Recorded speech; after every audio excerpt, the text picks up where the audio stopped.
and welcome back to the Screen Society podcast, a podcast that covers all things TV, movies, and everything in between. I'm your host, Logan, and today we are jumping back into the pit for season 2, episode 10, titled 4 p.m., which aired on March 12th, which is a Thursday, 2026. The title of the episode, again, 4 p.m., and we have a 4 p.m. to 5 p.m. shift in the pit. The synopsis: after an incident at a nearby water park, several critical patients are rushed to the pit. Later, Al-Hashimi confronts Robby. And on IMDb, it's sitting at a 9.0 as far as the rating is concerned, with over 1,000 reviews. Director Damian Marcano, writers Simran Baidwan. We've got Valerie Chu and Mel Herbert as well. And we're just going to dive right into it. It came off of a cliffhanger, this episode, from last episode, and that was the water park incident. We had a water slide appear to have collapsed, and we're going to have people rushed to the trauma center via helicopter and maybe ambulance as well. But the critical cases were airlifted to the Pittsburgh Medical, and we are going to dive in right there because it picks up right when these patients are being airlifted into the hospital, and Dr. Robby is going to the roof to retrieve one of our patients. And he has an option of bringing along Langdon, as he's standing right beside Dana at the nurse's station. Dr. Robby says, I'm going to need all hands on deck. I'm going to need some help to go get this patient off of the roof, and I need very willing hands to go help me with that. And he turns and he doesn't see anybody that he necessarily wants up there with him, including Langdon. And then he turns to Ogilvy and goes, Ogilvy, grab your stuff. We're headed up to the roof. Ogilvy is shocked because I think everybody's kind of under the impression that Ogilvy might not be the most popular guy in the ED at this point. And so Ogilvy is going to go to the roof with Robby. And I think the roof is becoming more and more symbolic of different things that are happening in the pit and in this show. And I think we'll talk about that as we get further into the episode. I think how we're going to do this, though, we're not going to go scene by scene. It was, I think, it was kind of a shorter episode compared to other episodes that we've gotten, I think, this season, or at least it felt that way. There was a lot going on, but it focused around probably 4 or 5 characters, and then the other ones had different moments, but it was really focused on the characters that I think we're going to get more progression in their story arcs, and I think will wrap up the season with. And then I think also it might bleed into season 3, much like every other story that's happened in the pit. I think they do a really nice job of continuation of those stories. And I think that you really do see the growth of a character from season 1 into season 2 so far. We've really had a continuation of what those stories look like and how those characters are growing or changing or maybe even regressing at certain points. So we are going to focus on characters much more than just scene by scene recap. And I think it's important to discuss Robby first, because I think there is a lot going on in this episode that is fallout from the different things that have happened around Robby. And at this point, he's become more of a tornado than he has a calming presence. And I think as an attending and the person that is in charge of the ED at this point, I think it has a lot of effect on what is going on and is impacting every storyline, I think, aside from maybe a few. And I think that this is something that will continue in the next episode. We're coming to a point, too, where there's going to be a lot of conflict between characters. We started to see that really boil up in this episode. Everything's coming to the surface. It's getting warmer outside, but I think it's even warmer inside of the pit with all of the heated, I wouldn't say heated rivalry, but I would say that it is, the conflict is not good, and it's not being discussed. It's not being resolved in any way. We did have a character step in that I don't think many saw coming, as far as trying to put out some of the fires. And it'll be interesting to see how they progress with Robby and his character. So throughout this season, we really have focused on what that sabbatical is going to look like. What's the trip for Robby going to look like? And 3 months is a long time to leave. And I think that he is preparing people around him that it might be longer than 3 months. Now, there's been a lot of discourse online if there's going to be an instance where he admits to possibly committing suicide, or has he had thoughts about taking his own life. And there are a lot of different pieces throughout this season that have suggested that he might be considering something of the sorts. I'm leaning more towards the idea of, I really do think he's considering going on this leave, but I think he's, in his mind, I think he's more in the boat of, I'm just never going to come back. I think that's where that's headed. I could be wrong. It could be, thoughts like this, and I know thoughts like this can lead to people struggling, obviously, with mental health, and then obviously thinking about ending their own lives. But I just feel that he is more in the lane of, I'm just leaving and I'm never going to return to Pittsburgh.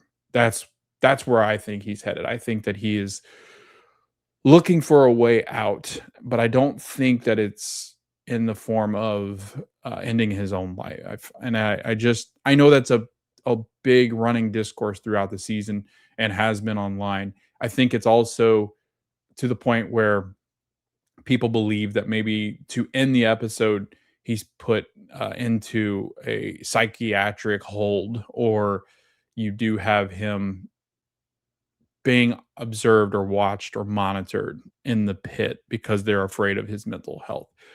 But that being said, the only thing he's really vocalized is the fact that he's leaving on this trip. He's only ever vocalized to Whitaker that he would be willing to let Whitaker watch his house and kind of take over his bachelor pad, as he calls it. But and I know that other people are pointing to different things that he's said, and I know Abbott has alluded to the fact that if it gets too dark, you need to call me. But again, I do think that I don't know if I see necessarily all the signs that other people are saying. I think I see it more as Robby really is considering just disappearing and just not returning to what he is doing in the pit. But we'll find out as we get further and further into the season. That's just kind of my prediction. I just don't think it's going in that direction. I really do think it's going in the direction of the fact that he just doesn't want to do this anymore. And he's tired of it. He's burnt out. He's getting frustrated. And I think that he sees life as something more than the work that he does in the pit. And I think that season 3 could be, in fact, and I know that they said that I don't think that they were ever really kind of break out of the pit and filming, but I do see a world, and this was brought up on the Ringer podcast that I watched, that Dr. Robby and Noah Wiley has talked about the future of Dr. Robby in press junkets and press tour, where he said, he'll miss doing this, or he's really going to miss working with this cast right now. And it has people kind of alarmed that maybe he might not be back for season 3. He might be involved with the show, but he might not be the main focus of season 3. But I could also see where they use season 3 to bring in this idea that Al Hashimi is running the ED at this point, whereas she is the lead attending for the day shift, and Dr. Abbott continues to be the attending in the night shift. Or uh, could they move Dr. Abbott to the day shift and have him sort of run the pit in the absence of Dr. Robby, like kind of at the end of what would be time off for Robby? I think that they could set up a season like that, and it would actually make sense, where Robbie's around but not really around. They're having conversations about bringing him back. The reason why I feel like this might be an option for them is I've seen this done in one of my favorite shows, and show that just has its revival now, is Scrubs, where Dr. Cox in that show has a moment where he considers just leaving medicine altogether, where he doesn't want to work at the hospital after really struggling with the trauma from deaths that he feels are his fault. Whereas I think Robby could also feel this way, where he feels that everything that has happened is in a way directly related to the fact that he's not been able to kind of cope with this idea that everything is his fault, and he's really struggling to find his place again. And after his mentor has died, and all the stuff that he's been through with the Pitt shooting, and now with more of this trauma being introduced as he goes further and further into his career. I think that he's starting to see maybe that this is the end for him, and maybe in season 3 they're trying to convince him to come back, or to pick up more. Maybe he's working a shift here and there, but he's not really involved as much anymore, and he's taken a step back where he no longer wants to deal with the day-to-day operations of the pit.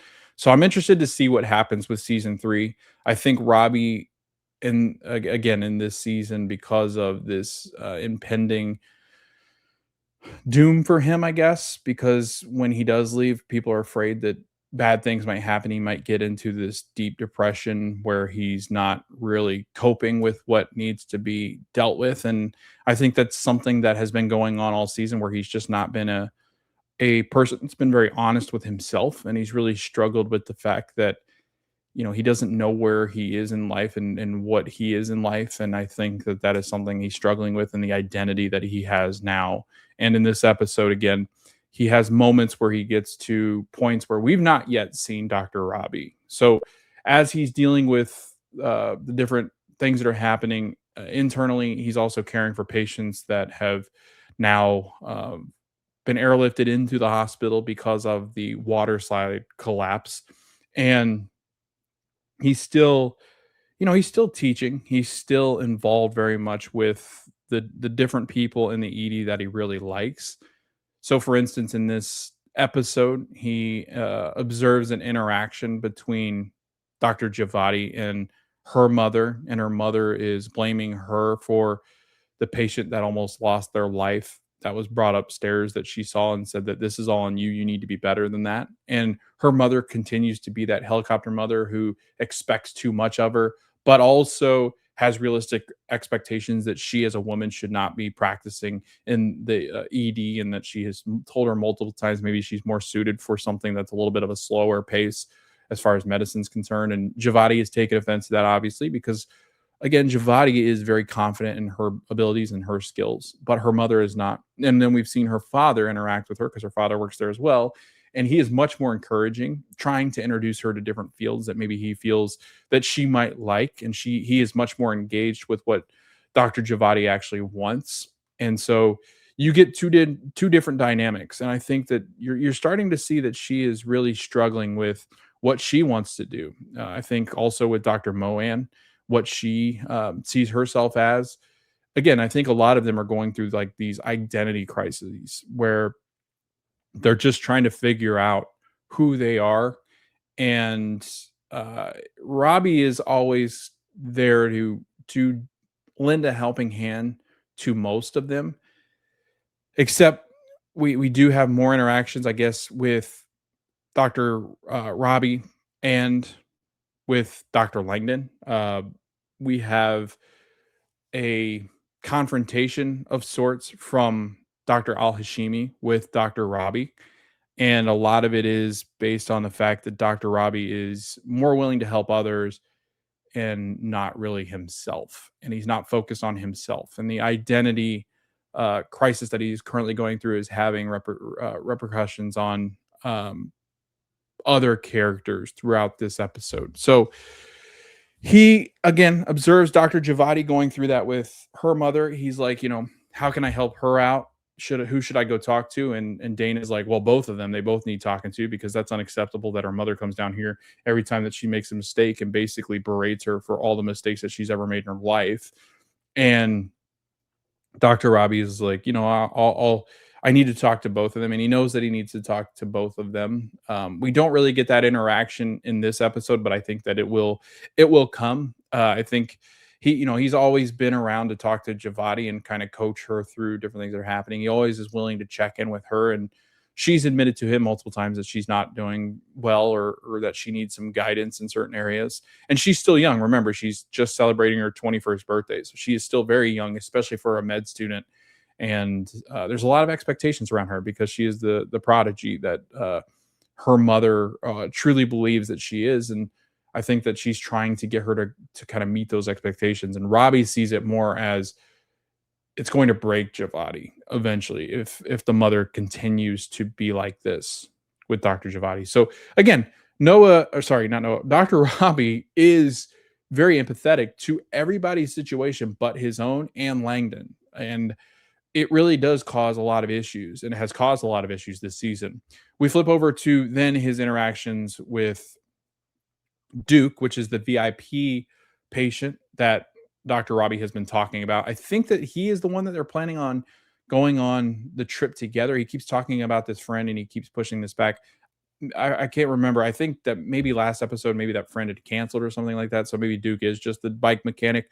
But anyway, the interaction between uh, Dr. Robby and Duke is basically you need to take care of yourself. I'm concerned about your raspy voice, and there might be something underlying that is causing you to be raspy and to really have lost your voice. So they're going to go in and check his vocal cords. They're going to go in and check to make sure that he doesn't have anything wrong with his voice box and the lungs. And I think Robby is again showing that he cares a lot about other people and is willing to go out of his way to care for other people and has always been that way.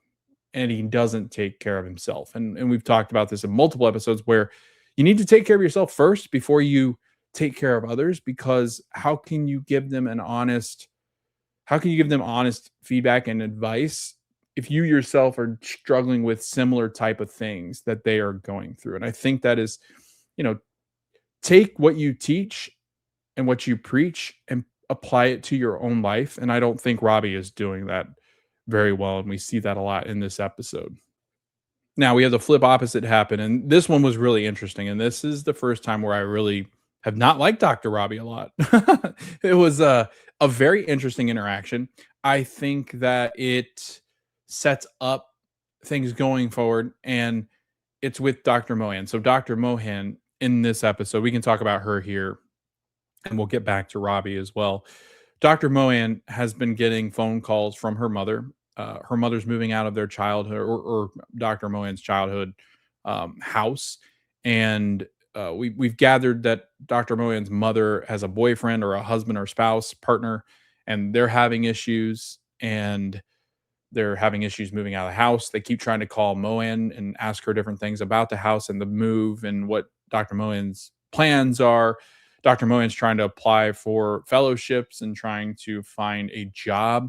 I think it's come to fruition that she is possibly thinking about leaving the Pitt for a different job elsewhere, closer to her mother. There was a conversation where she wants to be closer to her mother because her mother also is not 100% healthy, and that her mother is dealing with health issues. And I think Samira wants to be closer to her mom. And so that is why she's really struggling. But it's been nonstop in this shift that she's been getting phone calls and text messages from her mom. Her mom even calls the red emergency phone that not many people have access to that phone number. So Dr. Mohan has clearly given her that number in case of emergency. And the fact that that call comes in on the red phone is very concerning. And Princess goes in and tells Dr. Mohan that while she's talking with one of the patients, that her mom is called. And Dr. Mohan says, "I'll get to it when I get to it. Can you tell her to stop calling me?" And Princess is like, "Okay, fine." She kind of got snippy with her. And then Dr. Mohan is with Dr. Kwan, and they're trying to help a patient. And the patient notices that Dr. Mohan looks a little faint. She's sweating a ton. And Dr. Mohan is starting to try to diagnose and help the patient, but she's really caught up in her thoughts and she's not thinking clearly. And you can see that she's really having moments of like, she's having these awkward pauses where she looks like she might faint or pass out. Dr. Kwan notices this as well and goes, "You don't look so good." And Dr. Mohan goes, just give me a second. And she walks away. She walks out. She goes out into the waiting room. And obviously people see her in the scrubs and they're trying to get seen and they're asking her questions. And you could tell they're talking to her, talking at her. And she just has this like head in the clouds. Like it starts to show her kind of like looking around. Things are going really fast. Displaying that she might actually pass out and faint in the waiting room. The sound is muffled. You can't hear what people are saying. You can hear ringing in her ears. the heartbeat's really going, her heart's racing, she's grabbing her chest, she's clenching her fist, she's trying to show that she is not well. And it was interesting. They actually interviewed Supriya, who plays Dr. Mohan, and Supriya said that she had not really experienced panic attacks or anxiety of that degree herself. So she had to do a lot of research on how she was going to portray a panic attack. And she said that she'd read all sorts of things. Like, obviously, people react and the body reacts to uh, trauma and challenges and pain in different ways. So she was talking with whoever was interviewing. I forget who the interview was with. I think it was People Magazine, but that she was saying that people describe it as almost like having a heart attack, or that you have been running in a race, but you could never catch your breath. She said that there were people that said that they get real, like, they kind of uh, get into almost like a fetal position, or like they clench their fist like this and they try to get away from sound and they bury their head, and there's a lot of profuse sweating. And then there's also like this where their eyes are kind of trying to figure out like what's going on. The brain is trying to figure out, but it's not really associated with the body at that point. At that point, it feels like you're having this out of body experience. So there's a lot of different ways that people have panic attacks and deal with that anxiety. And so Dr. Mohan and the actress that plays it, Supriya, they were trying to figure out, how can I best portray this. So it looked like a full on panic attack. I mean, I've seen a couple of people have panic attacks, and this was pretty damn accurate to what I experienced when those people were having those panic attacks. And she was saying that she was feeling like she was having tightness in the chest, maybe a heart attack, something going on with the heart. And so Dr. Kwan says, here, sit in this. She finally comes out of the weight room after Mohan turns. She sees Kwan, and Kwan says, sit down. And Samira is basically like, no, like Dr. Mohan's like, no, I'm fine. She goes, sit in the fucking chair. I was like, dang, Dr. Kwan, get him. So Kwan gets Mohan to sit down in the chair. She goes, get out of my way. She's yelling at the patients. Dr. Kwan was a true hero in this episode. I've really grown to love Dr. Kwan throughout the season. She's becoming one of my favorite characters. But she wheels back Dr. Mohan, and they start to ask her questions. What's going on? And Langdon sees her coming back, and he goes, what the hell's going on? What happened? And Kwan and Dr. Mohan are trying to explain that she's got tightness in the chest. She can't breathe. Langdon gets, I think, pretty much the crash cart ready. Like, this girl is having a heart attack. I need an EKG. I need everything you could possibly need in case Dr. Mohan is having and experiencing a heart attack. They go back into the room. Dr. Al-Hashimi is there. Dr. Langdon, Dr. Kwan, Dana comes into the room. I think Ogilvy's there. There's somebody else there, but it's a lot of the docs are in the room observing what's going on with Dr. Mohan. Dr. Langdon yells to go get Dr. Robby. Dr. Robby comes out of treating the patient that has fallen from the water slide, and he comes into the room and he's asking Dr. Mohan all these questions. What's going on? What happened? They're looking at the EKG. Dr. Langdon says, you're not having a heart attack. You look to be fine in that regard, but we're going to have to run some other tests. Dr. Robby comes in, he takes the EKG, like snatches it out of Langdon's hand. He goes, no, yeah, looks like you're fine, but we do want to run some other tests, some labs to make sure that you're 100% good. He starts to ask her questions like, are you pregnant maybe? And she goes, well, I don't feel comfortable answering that in front of all of you, because every doctor pretty much is in that room with her. And Robby gives her like the look of like, come on, we're all doctors. Like, just tell us. And she goes, no, I'm not pregnant. There's no chance of it. And so I think that is something else that Dr. Mohan seems to be dealing with, because she's made multiple allusions to the fact that she doesn't have a boyfriend or anybody that she really cares about. So I think that is another thing weighing on Dr. Mohan's life, because she talks about last episode, I think, that she's like 30 some, almost 30 years old, and the clock is ticking on her eggs. And she was talking to Dana about that. So clearly she's dealing with that stress as well, but she doesn't have the time to date. She doesn't have the time to do anything except exist in the pit. So I think it's the burnout, the crash out's coming. And that's why she's having these panic attacks, dealing with her mother as well, and what's going on back home, and trying to find another job, because after this year, she's basically out of a job if she doesn't find a fellowship to land. And so she's dealing with all this pressure. And so she's, but Robby, back to Robby, he's like, are you pregnant maybe? She goes, no, couldn't be. He's like, are you staying hydrated? Like, what's going on? And she's like, yeah, no, I'm staying hydrated. And he goes, she's like, just all this fucking stuff happening. Then she says this, she goes, all the fucking stuff happening around me. It's like the world is crashing in on me. I'm dealing with my mom and blah, blah, blah. And Dr. Robby all of a sudden stops her and goes, are you fucking kidding me? Are you having panic attacks because your mommy issues?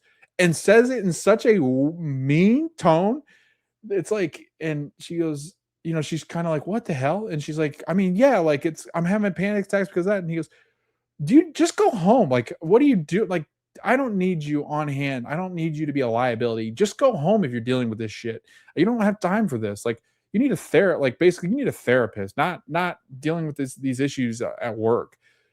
It is such a Gen X boomer type of reaction to dealing with anxiety and having panic attacks. I think the generations above us, for the most part, they've been, it's not really their fault. They've been conditioned to deal with this type of stuff, just kind of, you know, uh, spit on and get back in the game kind of thing, where it's like you're not dealing with pain, you're fine. Like you can, just be stronger, get out there, and just, you know, get over it kind of thing. Whereas millennials like Dr. Mohan would be, and Gen Z, and now Gen Alpha, uh, anxiety is something that is discussed quite frequently now, and is something that is definitely a hurdle that we've acknowledged, that anxiety and mental health is very important. And I think that the generations above us, for the most part, um, don't deal with anxiety in the same way that the generations below them do. I think a lot of people are buying into that now. They're understanding that there is such thing as anxiety, but you still have a big group of people in the generations like the boomer generation, Gen X, that do see it more as a kind of a sign of weakness, and they were taught that they couldn't speak about their mental health because it was seen as weakness. And so it's not all their fault, that they deal with anxiety and mental health like this. But I think that it is, one, not healthy. Two, I think that it is part of the stigma that still exists with mental health. There's still people that are afraid to admit to having challenges with mental health because it is, in their eyes, seen as a weakness, and they don't want people to think differently of them. But in actuality, it's much better to admit that something is wrong so you can seek the help that you need. And mental health is very much a real thing, and something that should be on front of mind for a lot of people, because if you're not healthy mentally, then you're not going to be healthy physically, and you're not going to be able to exist as you should. And you're going to have a lot of problems that you're going to face because of mental health. If you don't take care of yourself, it's going to be hard to take care of others as well. So that is a lot of what's going on in Moen's head. But Dr. Robby, man, what an ass in this episode. He was so mean, and Al Hashimi witnesses this. And we don't really get much of Dr. Mohan after, except Robby does attempt later to go back to apologize, but he goes back in to apologize, but he says, like, get your shit together almost. Like, you need to figure this stuff out. And it still is not a good apology. Like, it was a very awkward interaction, almost like we all deal with this. So basically, you know, get it together. Which is funny because he's also the one that had a mental breakdown and panic attack in the last season. So he has done the exact same thing in the last 10 months that Dr. Mohan has experienced. And yet he is not empathetic at all to her situation, but I do think he has deemed her baggage as emotional baggage, and baggage happening outside of the ED, whereas he is experiencing emotional trauma and mental hurdles in the ED, and the work is the thing that, and he is claiming that his is more, his cuts deeper than Moen. I think that's where he is deemed that to be the case, where the stuff he is dealing with is much more deep and harmful than the stuff Moen's even touched. So very interesting.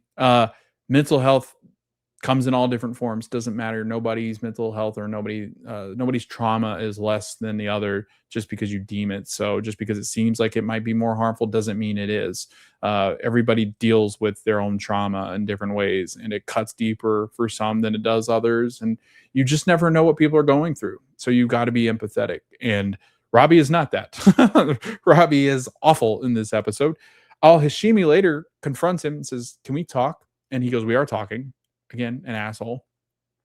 She goes, "No, in private." And Al Hashimi in this episode, we can jump into now her character arc in this episode. Throughout this throughout the season, she's been the AI, data focused, evidence backed realist, and isn't really the person you would pinpoint to have empathy and to be able to talk to people and talk people off ledges and to really say things that need to be said in an emotional and impactful way to get people to change. But damn, she does it a lot in this episode. I mean, she does it with pretty much everyone. And there's a really great moment leading up to this that you start to see Al Hashimi focusing on building relationships now. She I guess it can go all the way back to when she has that interaction with Abbott about she was dealing or treating patients in the Middle East somewhere where she was treating children that had been hurt in war zones and different things like that. And that's where she and Abbott bond, because Abbott was, I think, like a trauma doc in the Middle East for soldiers, but her work was more with children in these villages. And so she's got a real soft spot and very empathetic towards children when she's caring for children patients. And one shows up because of the water slide collapse. So we have a older man, about 40, show up, and he has fallen from the water slide. Got chest pain, but they don't find any liquid or anything that's real concerning. Honestly, the guy pretty much gets out scot-free. The only thing that happens was gross. Like, I think he went to grab his kid, but when he went to grab his kid, his finger, his ring, his wedding ring got caught on the slide trying to get his kid. And it like, the slide like took the wedding band and like ripped like all, so there's my wedding band. It like skinned his whole finger up to like his tip of his finger. And the skin just like, but it had caught enough to where the ring stopped right at his tip, and like it was just like skin, like all like bunched up on the. It was disgusting. I was like, it might have been the most like the trach, the slashing of the trach on the kid is gross, but I've seen enough of those on TV where now that kind of just doesn't really get me too much. It's like stuff like the finger that you can kind of feel it in your own hands. Like, ouch. Like, I've had finger injuries. I've never, obviously, knock on wood, I've never had anything with my throat, so I don't think I can, but I've had finger injuries and hand injuries, and you just kind of feel the pains of different things throughout this episode. But so we've got that patient, but he appears to be fine. The only thing he's now saying is he's trying to look for his son. So his son, I think, is right around 8 or 9, that he tried to help save because the son was on the water slide with him, I'm assuming. And when it collapsed, he also fell, but there's not been any update from the site except that they found one dead body of a kid and I think another dead body of an adult, and they're trying to identify who that person or who those people are. So there's been a couple of fatalities, and the father's like, "Where's my son?" And they're like, "Sir, we don't have a kid yet." Then enter a kid coming in after I think, I don't know if he was, yeah, no, he's airlifted as well. So they're all 3 airlifted. There's 3 patients that are airlifted. Enter a child that is around the same age as what this guy is describing. This kid has like gotten real swollen around the neck because I'm assuming he fell and hit like right on his head. So like the neck area is just like all black and blue. So naturally one would think paralyzation. But also when that happens, obviously like the trach area, like this area with your throat and the air passage and everything else with the lungs is a major concern, but also the spine area, all very deadly type of injuries. And they're trying to see if the kid is breathing. He's not breathing very well. So they go in to decide that they're going to have to open it and slash trach and then get that air passage to be able to get oxygen in and out. And so they do they Al Hashimi actually was like, no, you're going to have to do a slash trach. So I forget who it is. I think it's Whitaker. It's one of the two. It's like Whitaker or Ogilvy or Santos. I can't remember who it is. No, it is Santos, because this is also where I think Santos is in they are in and also dealing with no. I'm kidding. Just scratch that. I forget who it is. But I do know that Al Hashimi is in the room. She's the one that tells them to do the slash trach, and they do it on this probably 9 or 10-year-old kid, and the kid does have oxygen start to flow again, so that's a good sign, but had to go through and cut through the throat. And I think it's Whitaker that is the one that's in there. I'm trying to think. I'm gonna fast forward here. I got it pulled up over here on my iPad, and I want to try to get it right, because I was like, who is in this? Because there's multiple instances where they're dealing with 3 patients that have had. So yeah, it is Whitaker. Whitaker is in there, and he's like, oh my God, like, how did you know to do that? And she goes, or he goes, how many of those have you done? And Langdon's like, yeah, like, that was pretty damn good. And Al Hashimi is like, I've never done one before. That was my first time. I've only ever practiced it on in the simulation lab when she was at Stanford. And they look at her like, what the hell? And Whitaker goes, how many have you done, Robby? And Robby goes, none. I've never done that before. So Al Hashimi just did something that I think nobody ever really does in this. And like, it doesn't sound like Robby and Al Hashimi have been around forever, and none of them have ever had to do this. Especially to a child, like, this is tough. And you get that wrong, the kid dies. Like, that kid is dead. But it's successful. And Dr. Garcia from surgery walks in and goes, what do we have? And they explain that they had to do a slash trach to get this oxygen flowing so the kid could live. And Dr. Garcia or Dr. Al Hashimi says, we had to do the slash trach. And she goes, now I hope that surgery can help him. And she goes, yeah, thanks a lot. Now we'll clean up your mess. I'm glad that we can clean up your mess.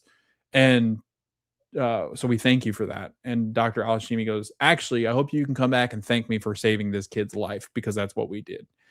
And she threw down on Dr. Garcia. And Dr. Garcia has been real snotty in this season, just kind of an asshole this season. But she gets thrown down on the mat by Dr. Al Hashimi. And I'm like, damn. But you can tell Dr. Al Hashimi in this treating this child, there's a moment before she does the slash trach where she is just like looking at the kid, and you can just see all the flashbacks that she's probably having of having kids die on her table or die in her care. And so you just get this understanding that she is very empathetic. And we've seen that with the baby that was brought in, that was abandoned. We have a moment where she does the same thing, where she has that moment of pause, and they have to kind of snap her out of it. And here it is again. You can see now that she clearly has a very emotional side, but she tries to mask it with everything else. And I think part of this is she's trying to cope with maybe some of the trauma that she has experienced. And I think in order to do that, I think maybe she has had a lot of death happen at her hands, and not that it's her fault, but she's seen a lot of death. And I think she now does a lot of things to try to help people that are scared, or people that are dealing with this trauma of, the scariest days of their lives. I think that she is so rooted in research and evidence, and she tries to do everything by the book and everything right, because she wants to feel that she has done everything she can to save lives. And if people do die, she can validate her feelings of like, I did everything that I could to try to save this person. Because I think if she feels like she's ever not prepared for a situation and somebody dies, that it's all of her fault. And I think that is something real that she is dealing with, and that a lot of people deal with, is she wants to do everything by the book with as much evidence and data as possible, because she wants to be able to tell herself, you did everything right, or everything you could to save that person, but it was out of your hands. And we really see that in this episode. She experiences and observes Robby yelling at Dr. Mohan when Dr. Mohan has her panic attack. And Al Hashimi, we go back to her saying, "Hey, can I talk to you for a minute in private?" And he's like, "Yeah, like fine." So they go and talk, and it's not in private. It's like they go and step away in like a hallway that's not really being used, but also there are still a lot of people around. But she goes, "When are you ever going to get an ounce of human empathy or respect for others back? Are you ever going to get that back?" And I was like, "Dang!" Like she's confronting Robby on her first day. This is wild. He goes like, "What the hell are you talking about?" And she goes, "Are you ever going to have empathy again? Like, should I be worried about you ever gaining that back?" And he goes, "I don't know what you're talking about." He kind of says like, "I am. What are you talking about?" And she goes, "Not what I've seen. Not the way you dealt with Mohan. That was awful. You need to go apologize," kind of thing. And like Dr. Mohan was not thrilled with, or sorry, Dr. Al Hashimi was not thrilled with how he dealt with Dr. Mohan and how he's been feeling. And she was basically like, if you're not going to be, maybe this isn't the work for you anymore. If you're going to be an asshole like this all the time, maybe you should stop. And it was such a surreal moment. And I think definitely hits harder because she's not been, obviously we've had her in a lot of episodes now, but like this is still one shift. It's still her first day as the attending here. And she had the guts to tell Robby basically, stop being an ass. Like you need to stop. And if you can't, then you need to leave. And it was such a great moment. I thought it was played extremely well with how we really have gotten, Al Hashimi has had this reputation so far of being the evidence-based one who probably doesn't have that emotional side to her, that, that empathetic side. But now we've seen it in full force. She is clearly a very empathetic person who cares a lot about people. And it's starting to come out because she's now building relationships. She cares about these people. I found it very interesting that in this episode, she was willing to take Dr. Langdon, and she does take Dr. Langdon up to the roof to now bring down the second patient that was brought in via the helicopter. That patient being the patient that came down that lost their leg in the water slide collapse. This patient, she was unaware that she had lost her leg. She thinks that she broke it, and clearly that is not the case because actually, this isn't the patient. This would be the patient that Robby and Ogilvy bring down because on the roof, Dr. Ogilvy gets handed a leg in a bag on ice. And this was after he's having a conversation of like, is this every day that we're going to be dealing with shit like this? And Robby goes, "This is pretty normal aside from the data breach." And he goes, "God, I don't know if I can handle this. I've handled a lot, but this is like all the time. You're never offline here." And Robby's like, "Yeah, I mean, that's kind of what you sign up for in the trauma center." And Ogilvy is finally starting to have this realization of like, damn, like this work is nuts. Then he gets handed the leg in a bag, and it's kind of a humbling thing for Ogilvy, who's just been kind of an arrogant jerk this whole time. And you do see a much more human side of Ogilvy starting to come out. So we can talk about Ogilvy here. Ogilvy is again very arrogant, a know-it-all. But in this episode, he really is getting a dose of his own medicine, and I think is starting to realize that he needs to build these relationships and be better with people and people that he works with. He needs to have a better working relationship with. You've got him dealing with the patient or caring for the patient that has lost the limb, and she at one point goes, "Do you think it's broken?" He goes, "I think it's beyond that." And Robby goes over to him and he's like, "You basically need to shut the hell up. Like you need to stop talking because you're not making this better."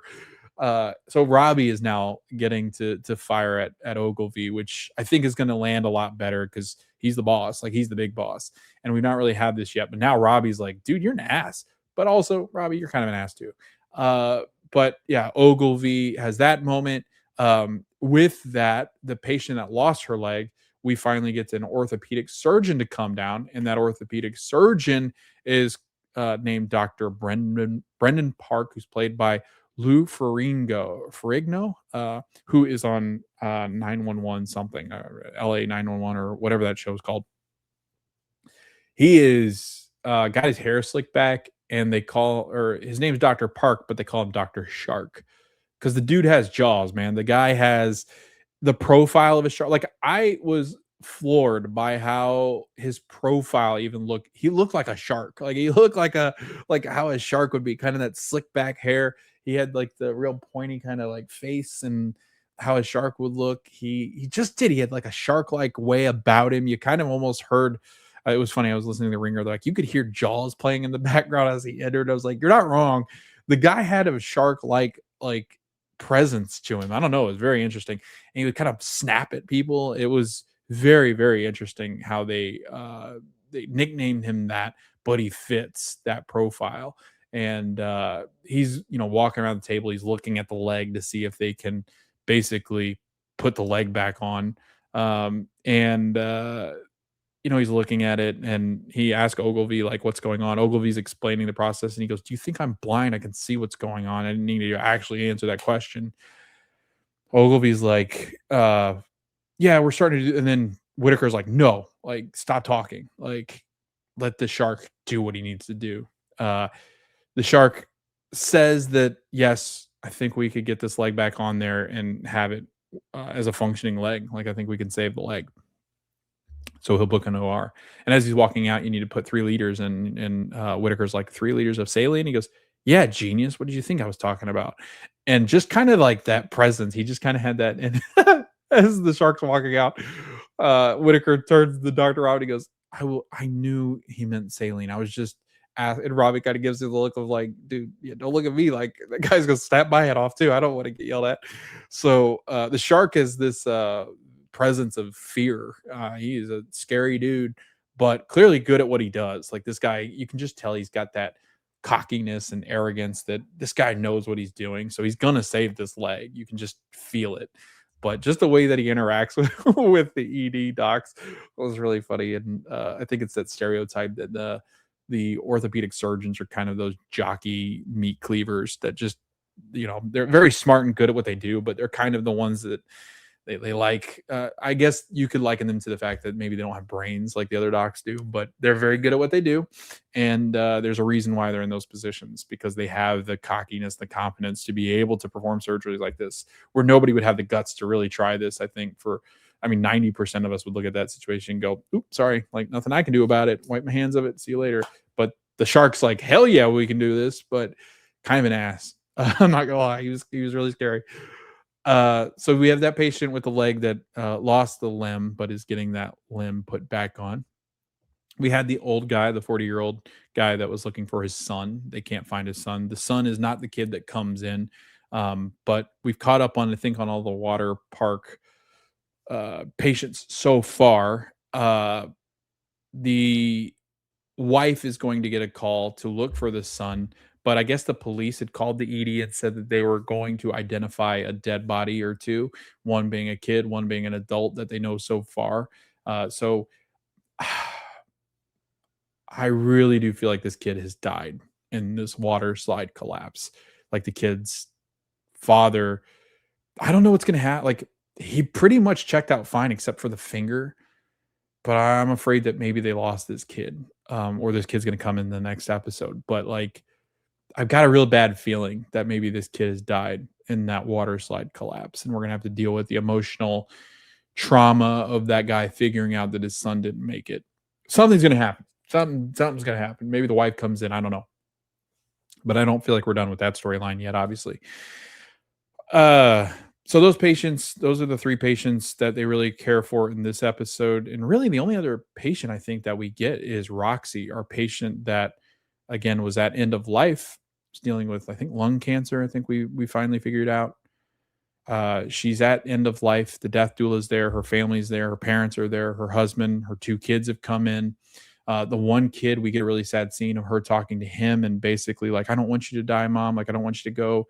I'm going to miss you." And she basically tells him, "We've got this invisible string that ties us together for eternity. I will always be here." And she points at his heart, which was a rough scene to watch. The parents are saying their goodbyes. And Dr. McKay notices that the older son is standing outside looking into the room while everybody else is in the room. No, sorry. The parents and the husband are out by the nurse's station. The kid's standing by the nurse's station. So he's a little bit away from them. And McKay notices that he's out there, and she has kids just the age of Roxy's kids. So she goes out there to talk to him, and she goes, "Hey buddy, what's going on?" And he's like, "I don't know if I can go in there. I don't want to see her like this. I've seen her like this for too long, and I don't want to see her like this because I know what's coming. I know what's going to happen." And she's like, "Yeah, no, that's nobody's forcing you to go in there," which is great. I mean, this Dr. McKay is such the emotional stabilizer in the pit. I feel like she is always dealing with the big time trauma, and she always comes out really well in these situations. And she's so good at this and being able to connect with patients like this. And she tells the kid basically that she goes, I understand. And she goes, I've seen these a lot. I've seen these cases a lot. And she goes, but don't you think that if she does pass, when she does pass, don't you think you'll regret for the rest of your life if you don't go in and say goodbye? And the kid's like, basically like, yeah, like I feel like I might. And she does. She talks him into, I think she talks him in. I don't know if we ever see him do it, but no, I don't think we have. So I think what's happening is the kid is still not in there because we get one more scene with them of basically depressing the morphine drip. And what that means is that Roxy is just, she's gonna be painless, I think, but it's the reduction in it, or like the use of more morphine is going to cause her to not be able to breathe as much and will eventually die. Or flip opposite, maybe it's the reduction of morphine that she'll just pass. And they're trying to make it as painless as possible, and they're setting up for end of life. Javadi's in there. Javadi has a hard time with it. At one point before, in one of the scenes before, Javadi actually leaves the room. McKay goes and talks to her about it. Javadi has a hard time putting up barriers, is what we come to find out. And I think that's part of what she struggles with her own mother.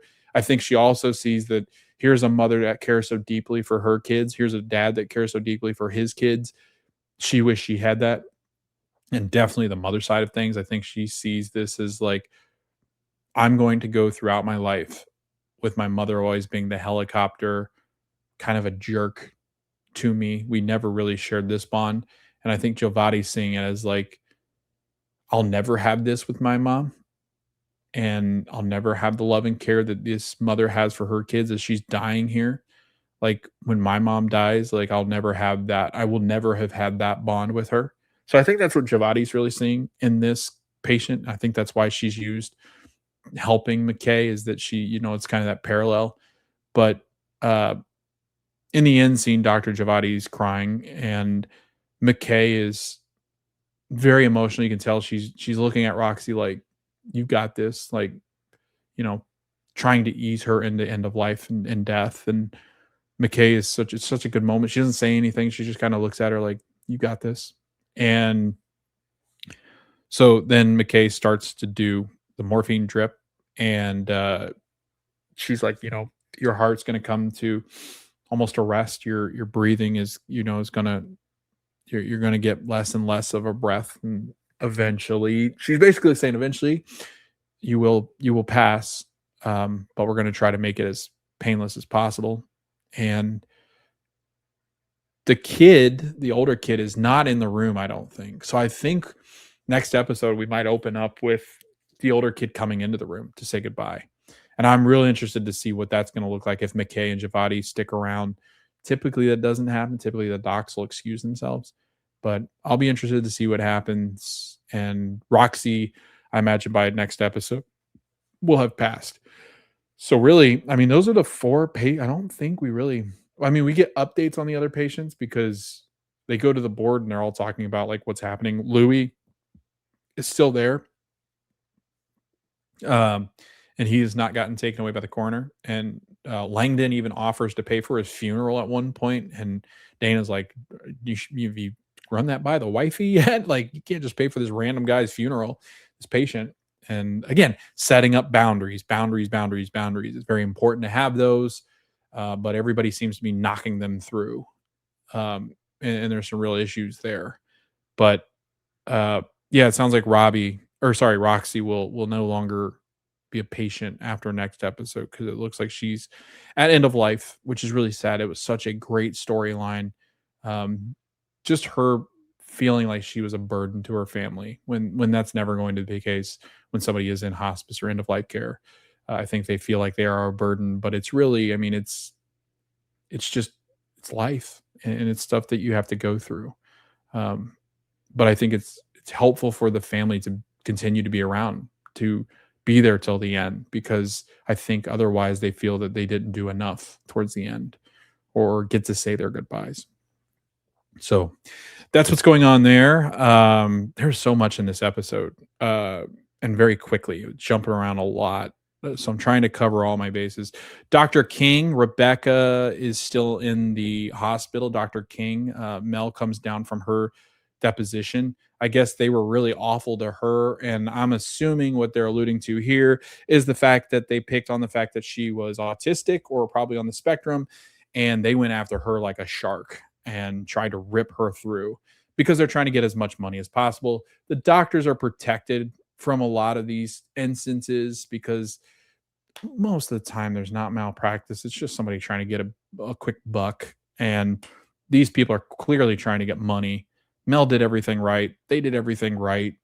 There's not much you can really do, but they're going to end up settling and giving money. But the lawyer is basically like, this won't affect your career at all. You did what you're supposed to do.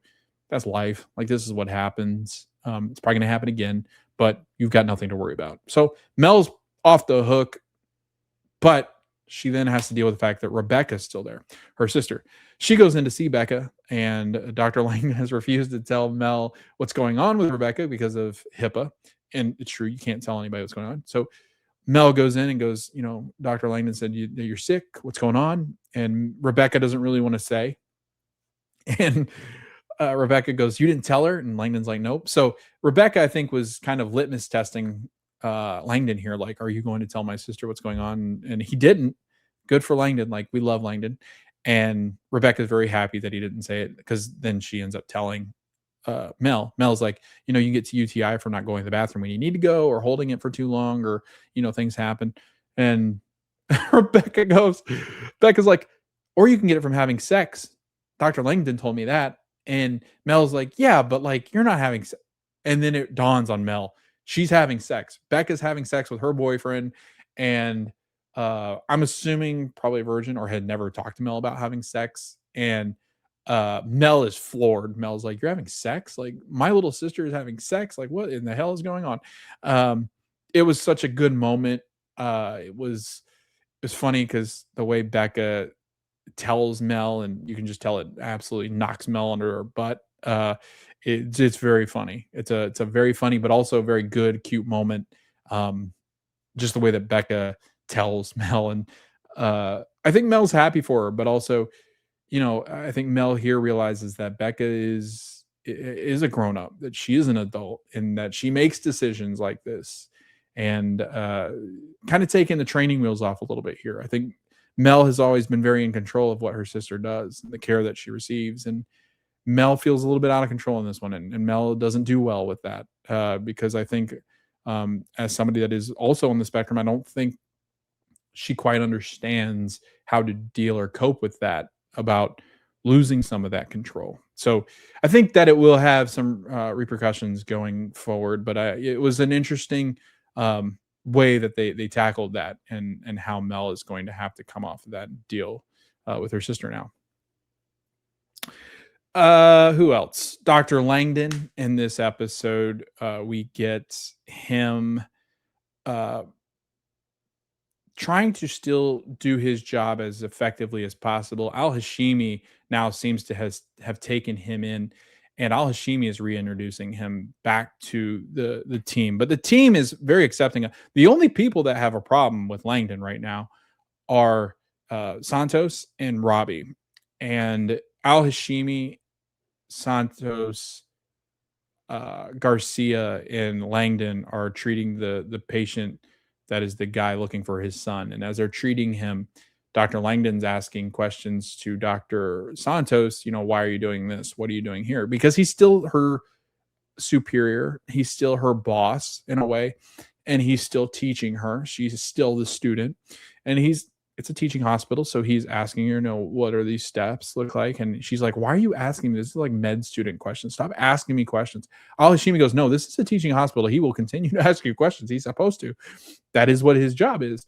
And there is multiple times where Santos says something and then Langdon's like, no, like his vitals are fine. Like he's stable. We don't need to do that. We don't need to intubate. We don't need to do this. We don't need to do that. Every time Santos says something, he's like, no, like that's not what we do.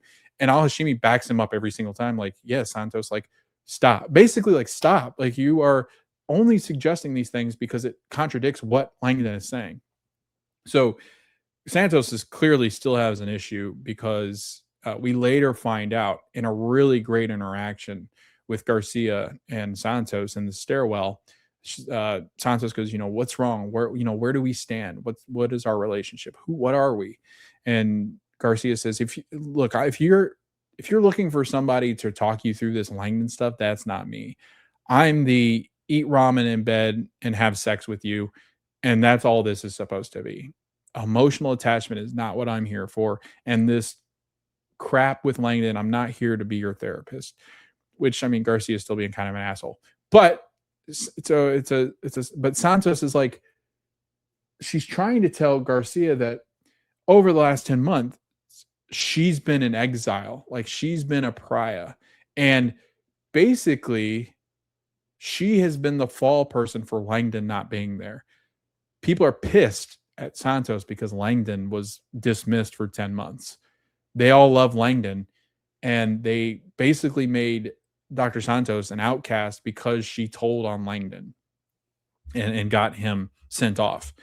And so we finally get it. We finally get why Santos has been kind of a jerk to everybody, but also you feel for her. It's not her fault. She did exactly what she was supposed to do. She was looking out for Langdon in a sense, yet the consequence is her being outcast by the rest of the crew there for the last 10 months because they feel like it was her fault that Langdon's gone when it's really Langdon's fault.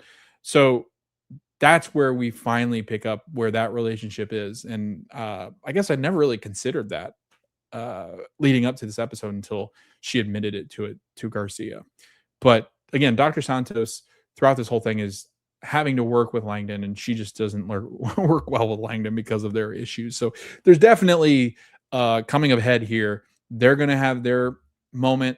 Robby and Langdon are going to have their moment. So I'm really interested to see these two moments happen because it's coming. They're coming pretty quick, I think, where Langdon is going to have to confront Santos and Dr. Robby. Whitaker in this episode, we don't get too much from, I don't think. The only other thing I want to mention about is that Ogilvy is still treating a patient that is the English teacher, and I guess his father was an English teacher. He didn't have a good relationship with his father, but the patient is, they're dealing with all sorts of other traumas. So he's saying that it might be a while till we get somebody to come over to see you. One of my bosses to come over to check you out and clear you. And he's like, so how long am I going to be here? And he goes, I don't know. It could be a while because we're dealing with a lot of things going on. And he goes, fine. He goes, I don't know how I'm going to pass time. But Ogilvy gives him a book to pass the time. So Ogilvy, well read, it seems. He goes, I enjoyed this book, reading this book when I have issues going on.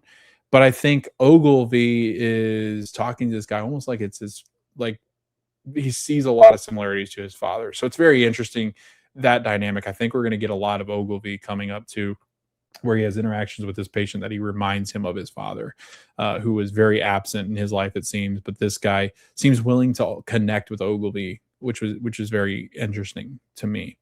We don't really get anything from the nurses except we do have Monica Peters, who is still there, who is still trying to be the clerk running things.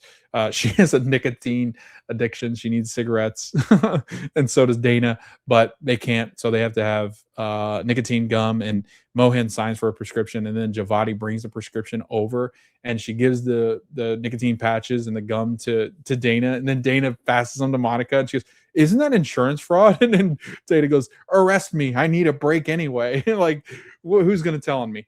Which is a really good moment.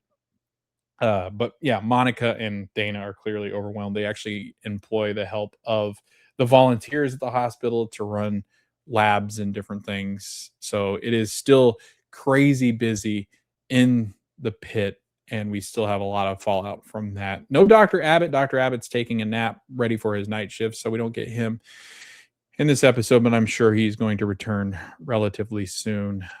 And I think that's pretty much all we get. I think that's pretty much it for the episode. I'm trying to think of, I mean, Elizabeth on the cliffhanger where Roxy is getting the extra dose, or like getting the dose taken away, whatever is causing her to basically go into end of life with the morphine drip. And so we'll probably pick up there in the next episode. But yeah, we're really starting to get to some intense moments. Dr. Robby, I think we're going to get some answers. I don't think bringing Duke in is just a coincidence. I think bringing Duke, the bike mechanic who basically helped Robby rebuild that bike that he's going to take this trip on, I think that's done on a purpose. I think we're going to get a good moment there. And Duke's going to have a lot more to say to Robby, I think. So it'll be fascinating to see how this season ends. Again, like I said, I don't really know where we're headed with Robby. I still don't think he goes on the trip. I don't know how much he will be involved in season 3. I think maybe that'll be a storyline that they take into season 3 where he's kind of taken a step back. And I don't know. I guess we'll see. Maybe we get when he returns from a hiatus or sabbatical or whatever he ends up doing. So all possibilities. Can't wait. We are now to episode 11 will air this coming week. We only have 11, 12, 13, 14, and 15 left. It's only 5 episodes left. 11, 12. Yeah, 5 episodes left.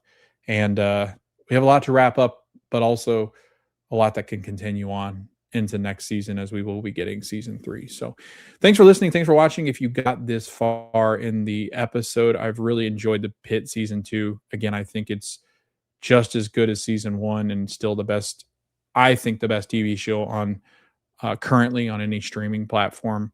So I can't wait to see how this all wraps up in the next 5 episodes. And I love all these characters so much, even when Robby's being a jerk. But again, thanks for listening. Thanks for watching. You got this far. You can follow us over on YouTube at the Screen Society Podcast. Also, anywhere you get audio forms of the podcast, you can follow us there at the Screen Society Podcast. Over on socials, I'll try to drop the usernames down below because all the socials are different, because the Screen Society Podcast is often too long to fit into a social handle. So I've got different usernames that I've been using or on different platforms. So I'll drop those in the show notes. If you got any comments, ratings, anything else like that, make sure to hit like, subscribe over on YouTube, rate, comment, and like over on Spotify, on Apple Podcast. Helps people find us. But again, thanks for listening. Thanks for watching. We'll see you next time when we're talking season 2, episode 11, titled 5 p.m. of the